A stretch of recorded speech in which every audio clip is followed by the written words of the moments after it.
دايما بنصيح من الفقر في وشك. السلام عليكم يا معلم. وبركاته. يرضي الحاج زعبلاوي فين؟ ليه؟ عايزه في موضوع. موضوع إيه دي؟ قرب شوية، عايزه في موضوع. موضوع ايه؟ عايزه في موضوع فلوس. فلوس؟ فلوس ايه دي؟ كان جايب لي بضاعة ب 5000 جنيه، وبعد كده؟ والبضاعة دي طلعت مضروبة. أنا دلوقتي عايز أوصل للحاج زعبلاوي دي. فلوس كتير يعني؟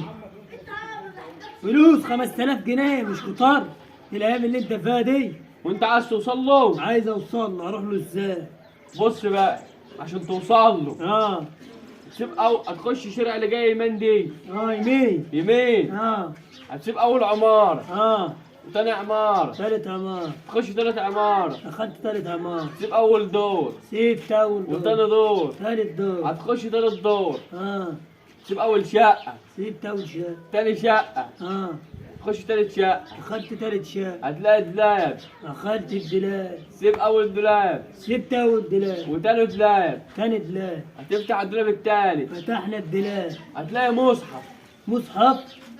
وحاط المصحف ده انا ما اعرف هو فين. يا راجل خد